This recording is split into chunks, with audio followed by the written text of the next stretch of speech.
Hello there, this is Ann O'Brien from AnnO'BrienLiving.com, intuitive teacher and author. And I'm sharing this video with you today about anchoring your abundance, thinking about how to bring more abundance into your life, how to feel secure in your abundance and your capacity to have what you want, whether that's money, whether that's love, health, work success, home, family matters, or something else. So abundance is about much more than just money. And after working with tens of thousands of clients for over 20 years, there's one thing I see underlying most people's struggles with abundance. Most people's experience of lack of abundance boils down to one thing, whether it's money, love, or other matters.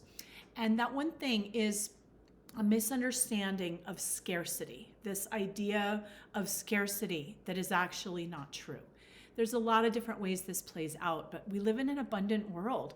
There is no shortage of money, work, creative potential, or people to have relationships with, whether they be romantic, friendships, business. There's so much abundance available to us.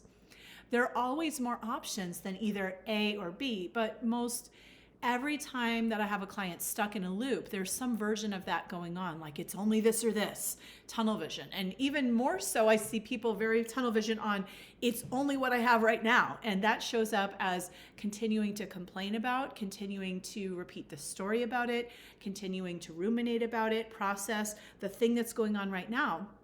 And what we're missing here is the subconscious only hears yes. So you can think about it for decades and keep having more of it because that's what you're focused on. So this is sometimes obvious, this scarcity myth of, either A or B. That's an obvious example. And some of the ways that plays out are, should I keep my job or quit my job? Or should I stay in my relationship or leave my relationship? Should I stay here or move to this other place? Either A or B, right? Should I do what the doctor says? And meanwhile, there's so many other things going on. There's so many other factors at play or potentials to consider. So those are the obvious ways we see it. And the less obvious ways that this scarcity myth presents itself is where we make unhealthy choices based on this scarcity myth. So because we believe in scarcity, we do things that don't go well. We maybe say, I have to betray, not consciously, but there's a belief that we have to betray ourselves to get what we want. So some version of that is putting up with relationship or job situations that don't honor you or that don't meet your requirements, because you think the only way to have a relationship is to put up with this, or the only way to have a job or keep these certain things that I like about my job or relationship are to put up with this, things that aren't okay with you. It can show up as overextending yourself. It can show up as putting on a front because you think you need to put on this front to get what you want. It could show up as taking from other people or thinking you can't have what you want because it's already taken. And again, there's so much abundance. We don't need to do this. So this could also be forms of limited thinking such as worrying, fearing, doubting, projecting our negative thoughts and emotions going forward.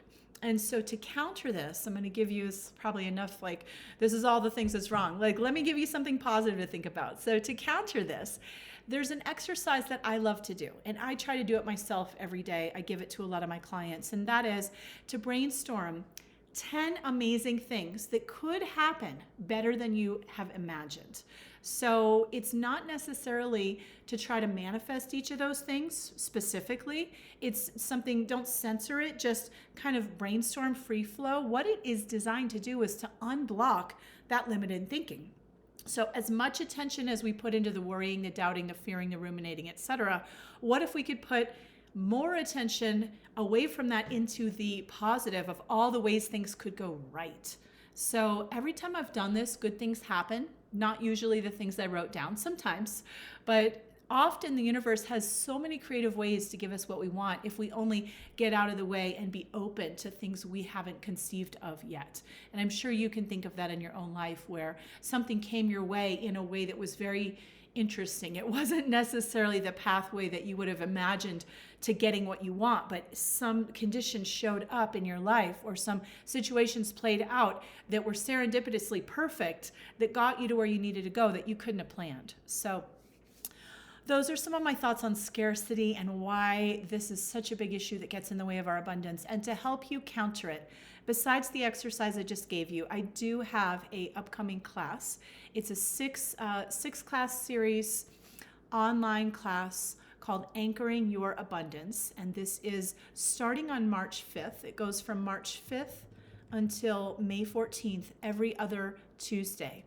And if you join this class, here's some of the things that you'll be supported to achieve. One would be to clarify what you want. 2, increase your capacity to have and handle more. 3, stay grounded so your abundance can find and stay with you. 4 is to unblock your manifesting by moving your emotions. 5, boost your creativity and expand your sense of potential. And 6 would be to bust the scarcity myth and let your divine self lead your ego instead of the other way around. So I have much to share on this. Before I close out today, I do want to say, on the topic of grounding, how do we get grounded so abundance can find us? And how do we move our emotions? A lot of times people have a blind spot because they're very open to abundance. They're very excited and visionary and creative and even pie in the sky sometimes. And that doesn't work either. It's actually another version of scarcity, because when we're not grounded, when we're like, no, I'm not going to pay attention to what's happening on the ground. I'm not going to pay attention to the things that are obvious right in front of me, or I'm not going to pay attention to how I feel. We're basically saying, I can't include this.